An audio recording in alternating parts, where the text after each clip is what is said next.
I always knew my sister was spoiled, but I never imagined she'd steal my identity to buy a mansion. When the bank called about $1 million debt, I didn't scream. I quietly filed a police report, drove to her housewarming party, and served her the papers in front of everyone. Before we continue today's story, we have an urgent announcement to make. Due to technical issues, we are pivoting towards another channel. Please subscribe to our new channel, Inherited Revenge.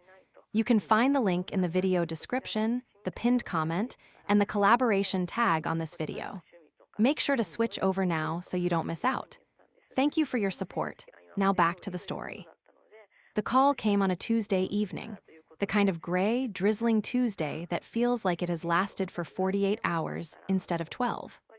I had just walked through the door of my apartment, my feet throbbing in the way only a senior clinical pharmacist's feet can throb after a 10-hour shift on concrete floors. My scrubs smelled faintly of antiseptic, and the stale coffee I'd been nursing since dawn. I dropped my bag on the entryway table, the keys landing with a heavy clatter that echoed in the silence of my living room. I lived alone, a choice I had made deliberately. I liked the quiet. I liked the order. My apartment wasn't large, but it was mine, paid for with rent checks written on the first of the month, every month for the last 6 years.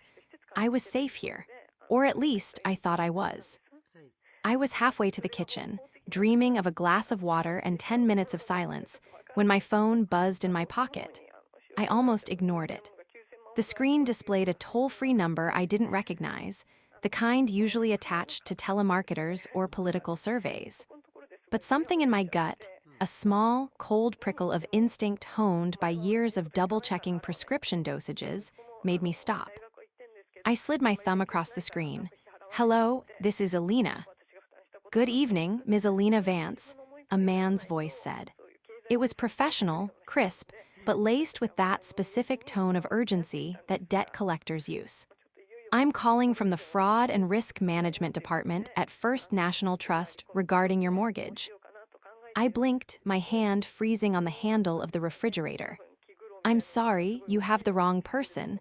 I don't have a mortgage with First National. I rent my apartment." There was a pause on the other end, the sound of typing clicking furiously in the background. "This is regarding the property at 4200 Oakwood Drive. Our records show a primary mortgage in your name, Ms. Vance. We're calling because the first payment was due yesterday, and the direct debit you set up has been returned for insufficient funds." I laughed. It was a dry, bewildered sound that scraped against my throat. "Sir, I think you're confused. I have never heard of Oakwood Drive. I have never applied for a mortgage. I bank with a credit union. You definitely have the wrong Alina Vance." "Ms. Vance," the voice dropped an octave, losing its customer service sheen and becoming deadly serious. "I need you to verify the last 4 digits of your social security number for me." "I am not giving you my information," I snapped, my exhaustion morphing into irritation. "This is obviously a scam. If you don't verify, I cannot help you, but the account is currently flagged for a missed payment of $4,800, he said calmly. "And the full loan amount is $850,000. The room seemed to tilt. The number hit me like a physical blow to the chest. $850,000. "Read them to me," I whispered, my voice trembling. "Read me the last 4 digits you have on file."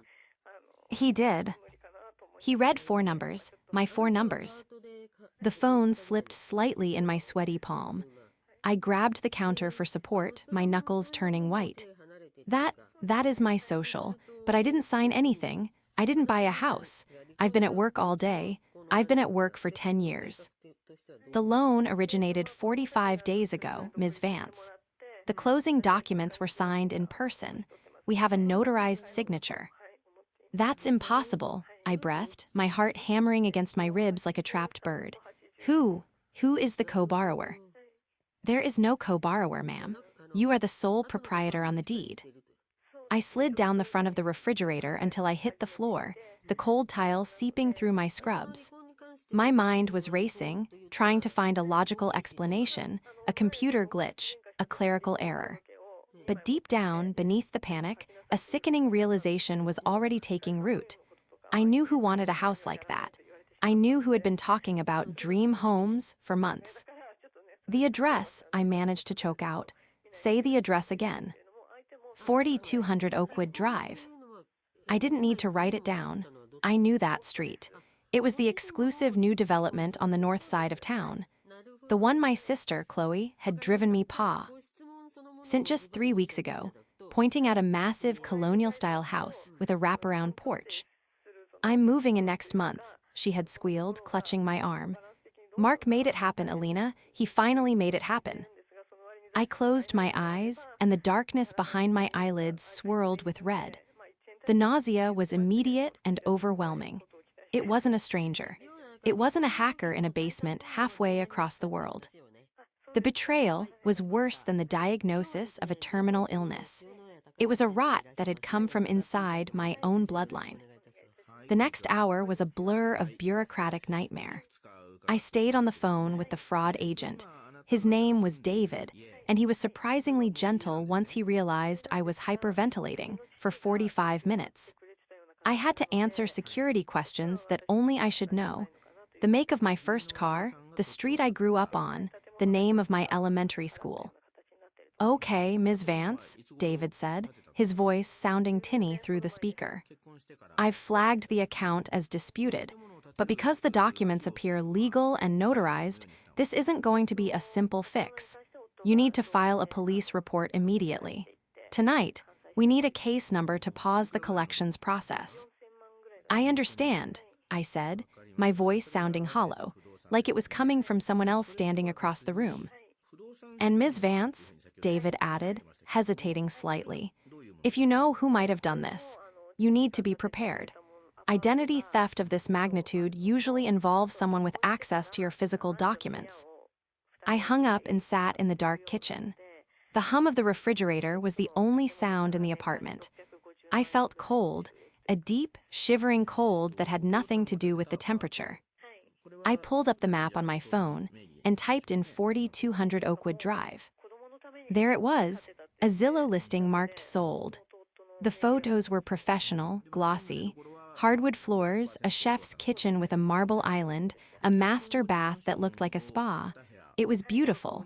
It was extravagant. It was exactly the kind of house Chloe felt she deserved. I remembered the dinner at my parents' house 2 weeks ago. Chloe had been glowing, practically vibrating with excitement. She was wearing a new dress, something silk and expensive looking, and Mark, her husband, had been pouring expensive wine that he insisted he'd gotten from a private client. "It's a miracle, really," Chloe had said, waving her glass around, narrowly missing my mother's favorite vase. "Mark just worked his magic. We didn't think we'd qualify for the jumbo loan, but then suddenly, boom, approved. We got the keys on Monday." "I'm so proud of you both," my mother, Susan, had gushed, clapping her hands together.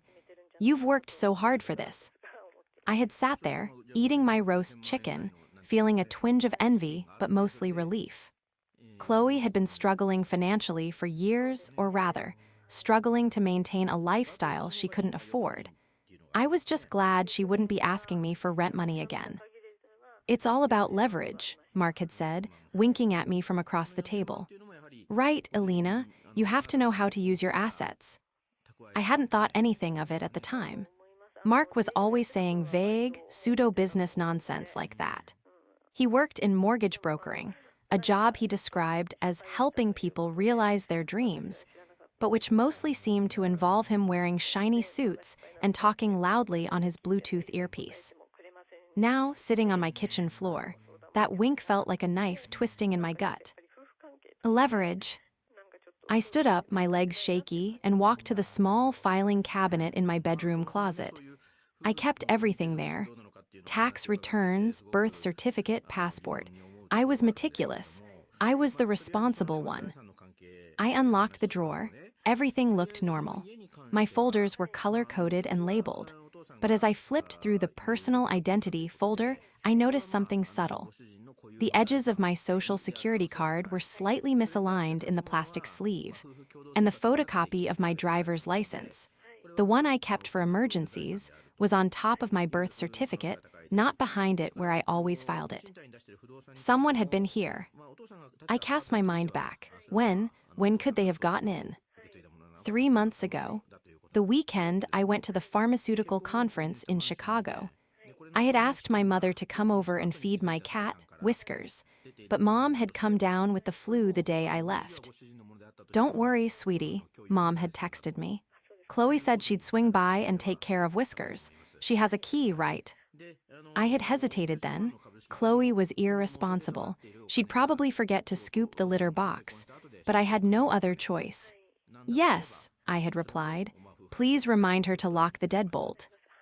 I stared at the file in my hand. Chloe had been in my apartment alone for 3 days. The anger didn't come as a hot flash. It came as a cold, calculating clarify. They had used my credit, my hard work, my perfect 800 score, to buy their fantasy L.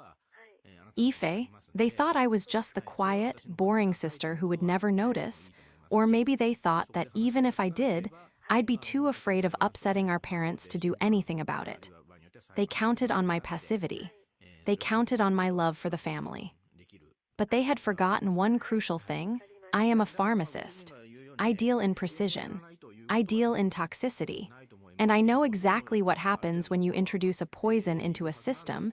You have to cut it out before it kills the host. To understand why this betrayal shattered me, you have to understand the dynamic of the Vance family. I was the eldest, the draft horse, the steady hand. Chloe was the show pony. She was 6 years younger than me, beautiful, charismatic, and utterly incapable of delayed gratification. Growing up, the narrative was always set. "Elena is so independent," my father Robert would say. "She doesn't need us. But Chloe is sensitive. She needs a little extra help." That little extra help had cost me a fortune over the years. When I graduated pharmacy school, buried in 6 figures of student loan debt, I lived on ramen and store-brand cereal for 3 years to pay it down aggressively. When Chloe dropped out of her second college because the vibes were off, my parents paid off her lease on her luxury apartment. When I started my first job, I drove a 10-year-old Honda Civic with a broken air conditioner. When Chloe turned 25, she totaled her car because she was texting, and my parents couldn't afford to replace it. Who stepped in? I did. I gave her $3,000 for a down payment on a sensible sedan. She used it to lease a BMW she couldn't afford to insure. "She's your sister," my mother would say, guilt-tripping me whenever I tried to set a boundary. "Family helps family, we don't keep score." I had internalized that mantra. I had swallowed my resentment for decades. I convinced myself that being the good daughter meant setting myself on fire to keep Chloe warm. Then came Mark. If Chloe was a chaotic storm, Mark was the weatherman who convinced you it was sunny while you were drowning. He appeared 3 years ago, sweeping Chloe off her feet with grand gestures that I suspected were put on credit cards. He claimed to be a high-volume mortgage specialist. From the moment I met him, the hair on the back of my neck stood up. He was too polished. His teeth were too white, his handshake too firm, his compliments too generic. He treated every family gathering like a networking event. "Elena, babe," he'd say, cornering me at Thanksgiving, swirling a glass of scotch he'd poured from my father's special stash without asking. "Pharmacists make bank, right? What are you pulling in these days? 150K? More." "I do all right, Mark," I'd say, inching away. "You investing that?" He'd press, his eyes scanning me not with attraction, but with appraisal like I was a property he was valuing. "You let it sit in a savings account, you're losing money to inflation. You need to leverage your equity. I could set you up with some investment properties. Passive income, baby. That's the dream." "I like my savings account," I'd reply curtly. He would laugh, a condescending bark.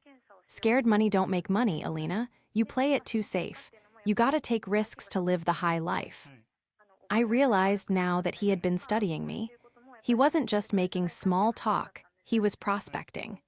He saw my frugality not as a virtue, but as a resource he couldn't wait to tap.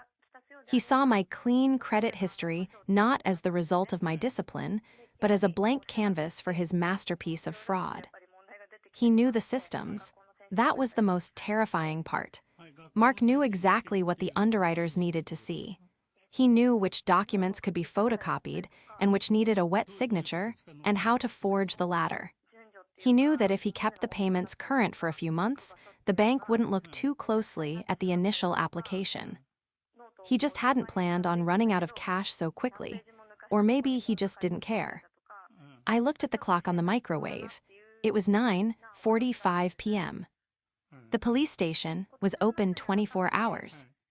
My mother's voice echoed in my head. Family helps family. I grabbed my purse. I grabbed the file folder with my birth certificate and social security card. I grabbed my car keys. Family helps family, I said aloud to the empty apartment. My voice was steady now, cold.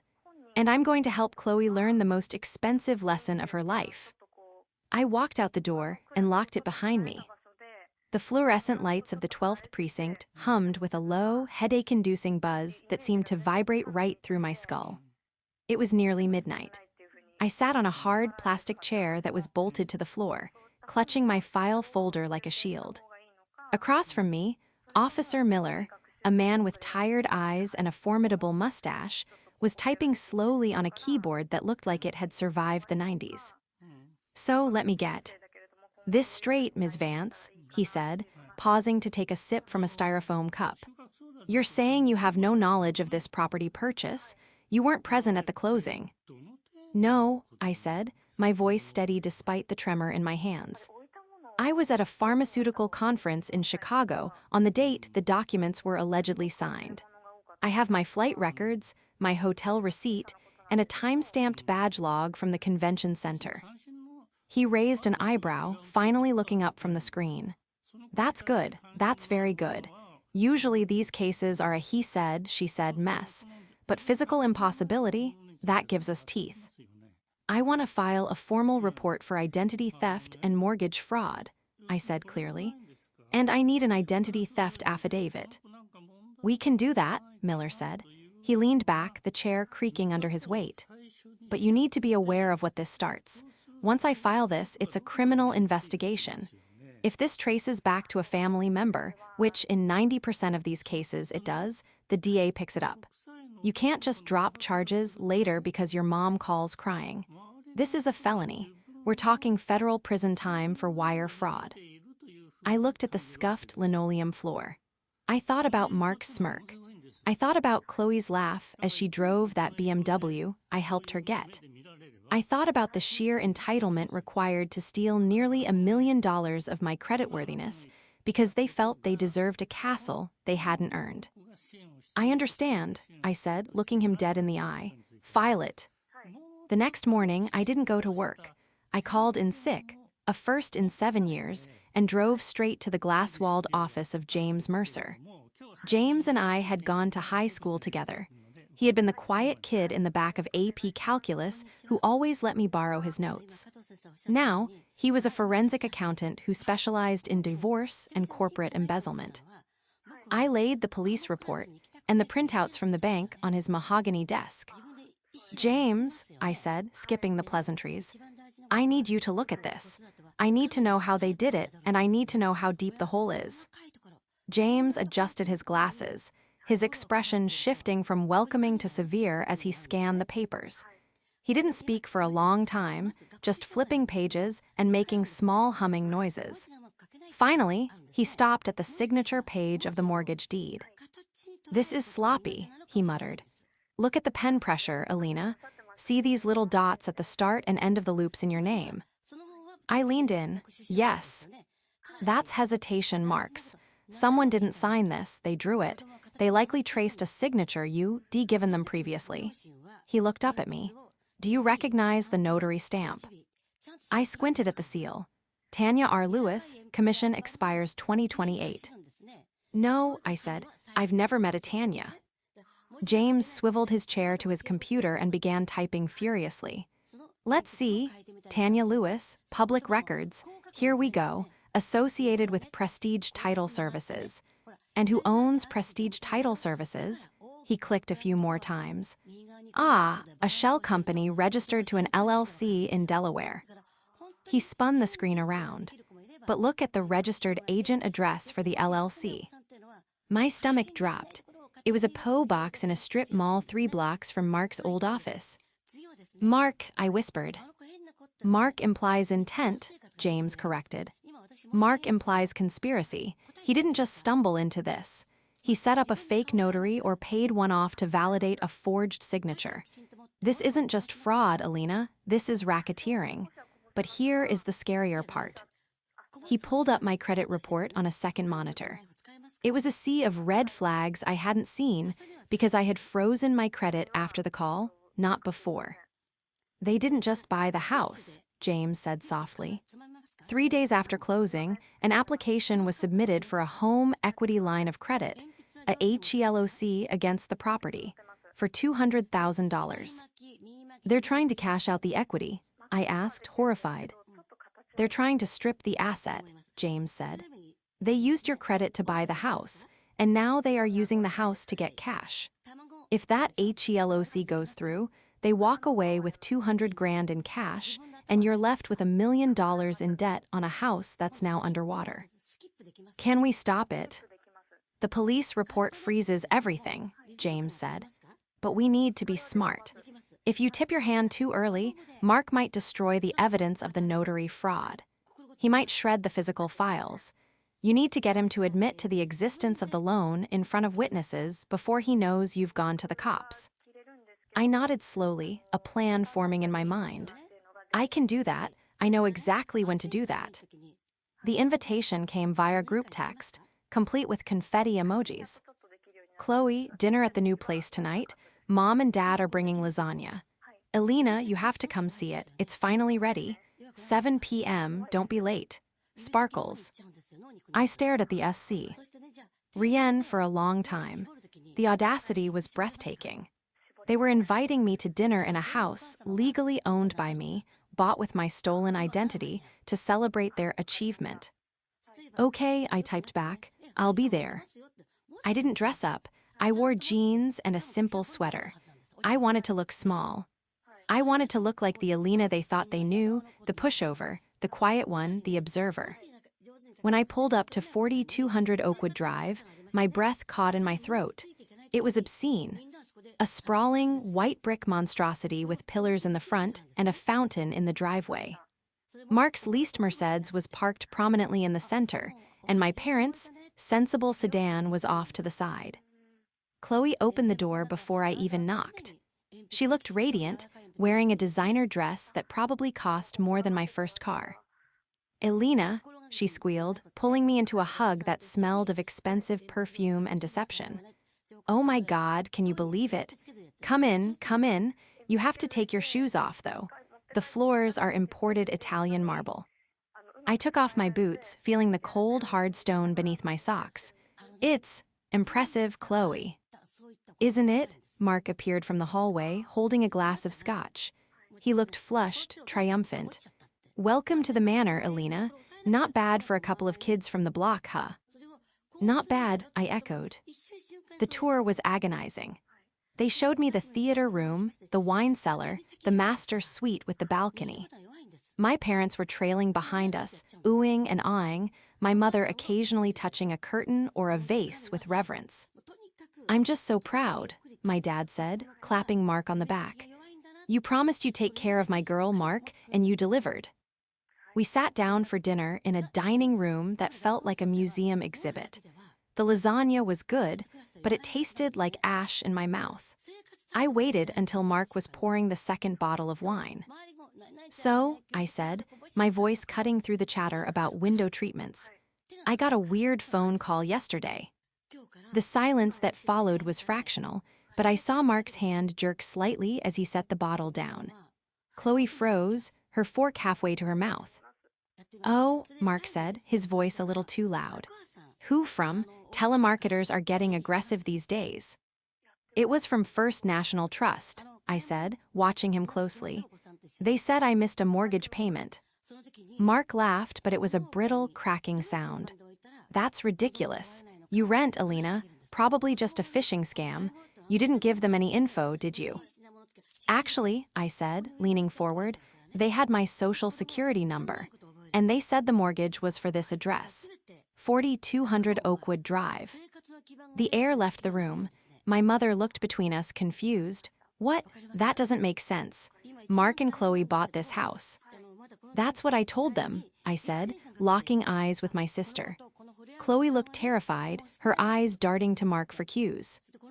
Mark cleared his throat, adjusting his collar.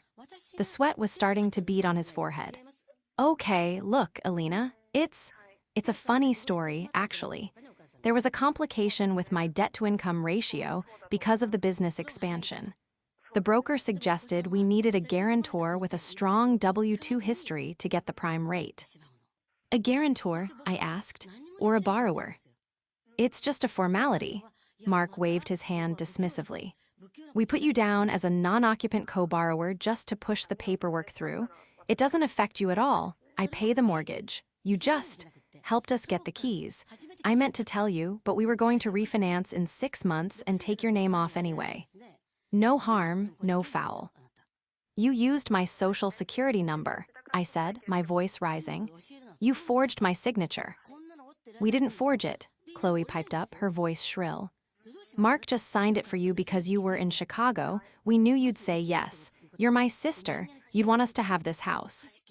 You stole my identity, I said. Don't use words like stole, Mark snapped, his facade of charm crumbling into aggression. You're being dramatic, Alina. You always do this. You try to make everything about you. Look around. We are living here. We are building a life. You're just a name on a piece of paper for a few months. Why are you trying to ruin a nice family dinner? My father looked at me, his brow furrowed. Alina, if it's just for a few months, and Mark is paying for it, is it really a big deal to make a scene now? I looked at my father, the man who had taught me to be honest, now asking me to be complicit in a felony to avoid an awkward conversation. It is a big deal, Dad, I said, standing up, because the bank called me for non-payment. Mark isn't paying for it. It was one payment, Mark shouted, slamming his hand on the table. A bank error. I transferred the funds this morning. You're lying, I said calmly, and I'm not going to let you drag me down with you. I walked out. I didn't tell them about the police report. I didn't tell them about James. I just left them in the silence of their stolen house, knowing that the clock was ticking. The fallout was immediate. By the time I got back to my apartment, I had 14 missed calls from my mother and a wall of text messages from Chloe ranging from "I'm sorry" to "How could you be so selfish?" to "You're jealous because you're alone." I didn't answer. I spent the night organizing my files. The next morning, James called me. His voice was grim. Alina, I found something. I ran a background check on Mark in Florida. He lived there for 2 years before meeting Chloe, right? Yes, I said. He said he was in property development. He was in property management, James corrected. And he was indicted for embezzling HOA funds. He pleaded down to a misdemeanor and paid restitution to avoid jail time, but he's barred from holding a real estate license in Florida. That's why he's a mortgage consultant here, not a licensed broker. He's working under someone else's umbrella. Does that help us? It establishes a pattern, James said, but here is the kicker. I pulled the title history for the Oakwood house. The seller was a shell company. Mark didn't buy this house from a family. He bought it from a flipper entity that he has ties to. I think he inflated the appraisal. The house isn't worth $850,000. It's probably worth $600,000. He pocketed the difference from the loan. I felt sick. He didn't just buy a house. He used me to launder money. Exactly. If you accept this debt, if you sign a quitclaim, like they might ask you to, you are accepting liability for a loan that is $250,000 underwater instantly. You would be bankrupt, Alina. They wouldn't just ruin your credit, they would garnish your wages for the rest of your life. I needed to steel myself. I knew what was coming next. That afternoon, my parents came to my apartment. They looked aged, tired. My mother's eyes were red. Elena, my mother started, sitting on my sofa and wringing her hands. We talked to Mark. He explained everything. He's very sorry. He just wanted to give Chloe the life she deserves. He committed a felony, Mom, I said, standing by the window. He made a mistake, my father argued. He's young, he's ambitious. Look, he has a plan. He drafted this document. My father pulled a paper out of his pocket. It's a letter stating that he assumes all financial responsibility. He says if you just sign this and, what did he call it? A forbearance request? He can fix the missed payment and refinance in 6 months. I took the paper. It was garbage, legally meaningless. It was a napkin promise against a federal banking contract. And if I don't, I asked. Elena, my mother cried, if you report this, Mark says he could go to jail. Chloe would lose her husband. She thinks she might be pregnant, Elena. You can't send your niece or nephew's father to prison. The manipulation was so heavy it felt like gravity increasing in the room. They were weaponizing a hypothetical baby to protect a criminal. He isn't paying the mortgage, Dad, I said softly. Even if I did nothing, the house would be foreclosed on in 3 months, and I would be on the hook for the balance. Do you have $200,000 to give me when the bank sues me? My father looked down. We don't have that kind of money. Then you're asking me to destroy my life, I said. You're asking me to sacrifice my career, my savings, and my future to protect Mark's lie. We're asking you to have mercy on your sister, my mother sobbed. I am having mercy, I said, my voice hardening. I'm stopping him before he steals everything you have, too. I ushered them out. It was the hardest thing I had ever done. My mother looked at me like I was a stranger. When the door clicked shut, I leaned against it and slid to the floor. I cried for 10 minutes. Then I wiped my face, stood up, and called James. They tried to get me to sign a forbearance, I said. They're desperate, James said. Mark knows the walls are closing in. He's going to try to stall the bank. We need to end this. The housewarming party is Saturday, I said. He's invited his boss. He's invited half the neighborhood. He thinks that if he plays the role of the successful homeowner publicly, it somehow makes it true. It's the perfect stage, James said. Do you have the affidavit? I do. I'll meet you there, James said. I'll bring the sheriff. No, I said. Not yet. I need to do this myself first. I need them to admit it when there's nowhere to hide. I need Mom and Dad to see who he really is. Elena, be careful. I'm done being careful, I said. I'm the one with the leverage now. Saturday approached like a storm front. I prepared my gift. It wasn't a toaster or a bottle of wine. It was a manila envelope containing the police report, the affidavit of forgery, the credit report showy, NG the attempted HELOC, and the printout of Mark's Florida indictment. I put on my best dress, a sharp black sheath that made me feel like an executioner. I checked my reflection. The tired, scared woman from Tuesday night was gone. In her place was someone cold, sharp, and ready to cut the poison out of her life. I drove to Oakwood Drive one last time. The driveway of 4200 Oakwood Drive was lined with cars. Not just family sedans, but luxury SUVs and sports cars, likely leased, likely for show, belonging to Mark's business associates, and the local real estate crowd he was so desperate to impress. The house was lit up like a beacon, every window glowing with warm, golden light that spilled out onto the manicured lawn. From the street, it looked like the American dream incarnate. From where I sat in my car, clutching the manila envelope, it looked like a crime scene. I watched a caterer carry a tray of champagne flutes through the front door. Mark wasn't just having a family dinner, he was hosting a gala. He was cementing his status. He was using my credit score to buy his reputation. I took a deep breath, the air in the car feeling stiflingly hot despite the cool evening. Showtime, I whispered to myself. I walked up the path, the gravel crunching loudly under my heels. The front door was open, spilling music and laughter into the night. I stepped into the foyer, and the sensory overload was immediate. The smell of expensive hors d'oeuvres, truffle oil, seared scallops mingled with the heavy scent of fresh lilies. There were easily 50 people inside. Chloe was holding court near the grand staircase. She wore a shimmering silver dress that caught the light, looking every inch the wealthy hostess. She was laughing at something a woman in a fur stole was saying, her head thrown back, a glass of champagne in her hand. When she saw me, her smile faltered. It didn't disappear, but it froze, turning brittle. She excused herself and rushed over, her heels clicking rapidly on the marble. "Elena, you came?" She hissed the words rather than spoke them, grabbing my elbow with a grip that was painful. "Please tell me you're not going to make a scene. Mark's boss, Mr. Henderson, is here. The regional VP is here. If you ruin this, you ruin everything." "I'm just here to give you your housewarming gift," I said, my voice calm, almost pleasant. I held up the thick envelope. Chloe eyed it suspiciously. "What is it?" "Just some paperwork, the final touches for the house." Before she could stop me, I pulled away and walked into the main living room. Mark was there, standing by the fireplace, one hand in his pocket, the other holding a tumbler of scotch. He was mid-story, surrounded by a circle of men in suits who were nodding appreciatively. My parents stood on the periphery, looking proud but slightly out of place, clutching their drinks like lifeline anchors. "Mark," I called out.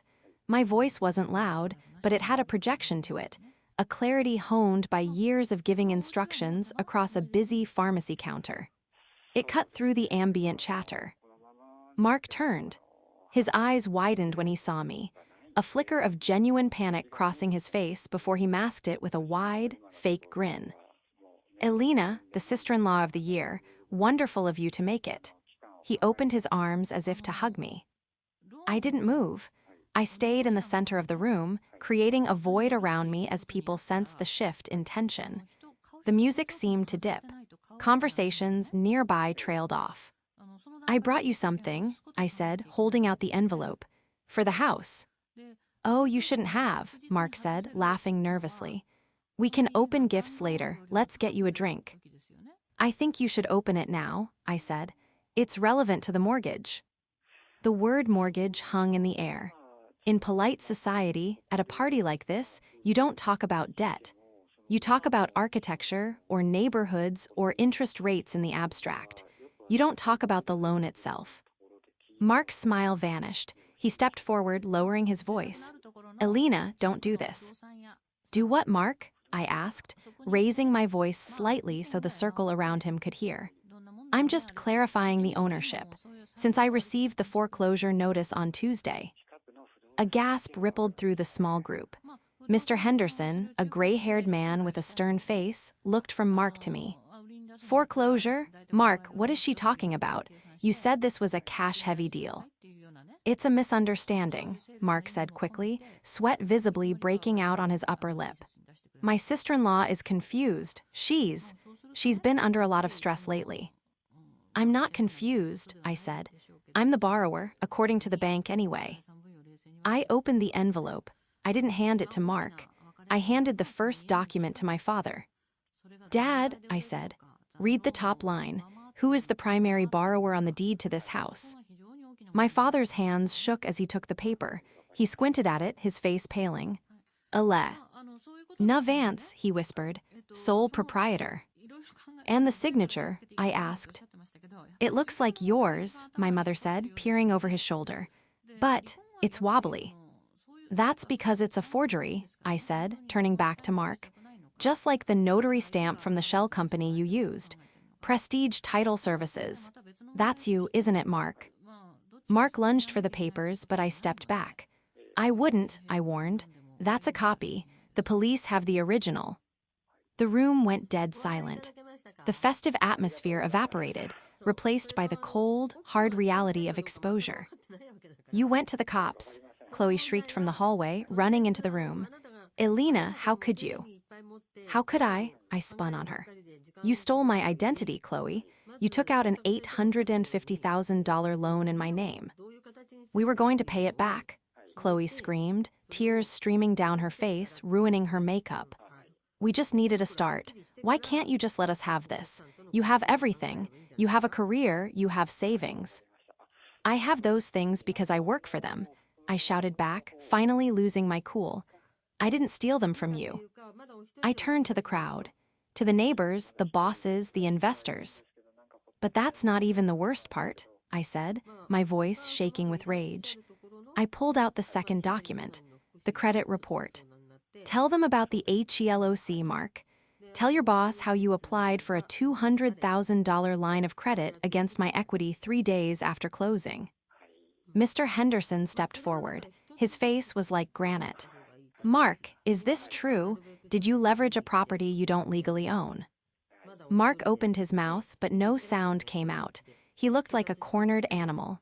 It was an investment strategy. We were going to flip the capital into your pocket, I finished. You bought this house for $600,000 from your own shell company, appraised it at $850, and pocketed the loan difference. And now you wanted another $200,000. You weren't building a home, Mark. You were stripping a carcass, and I was the carcass.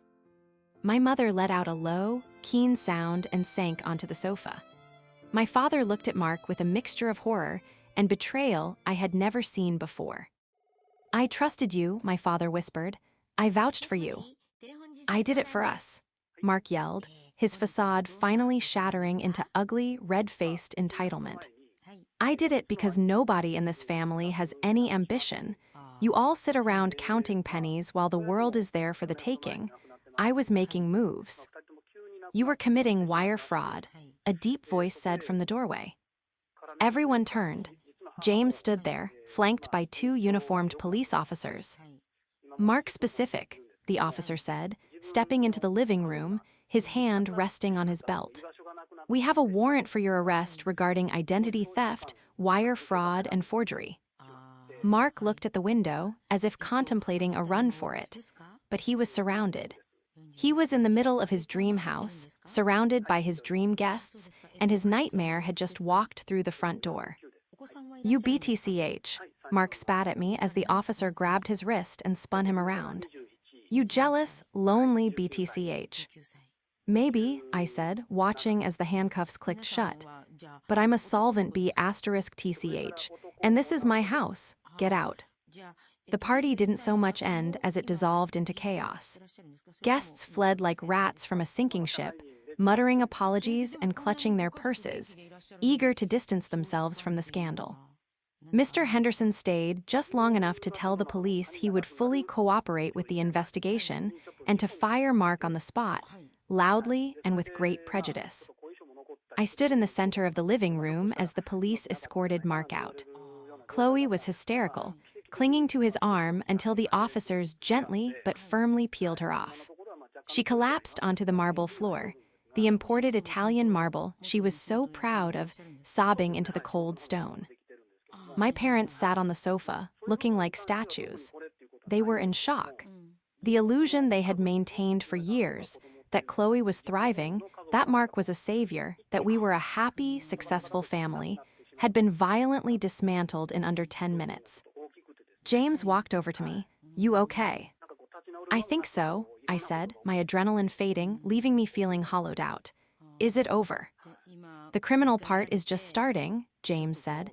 But the financial part? We've stopped the bleeding. The affidavit is filed. The bank has already frozen the HELOC. They'll seize the house as evidence and then they'll foreclose.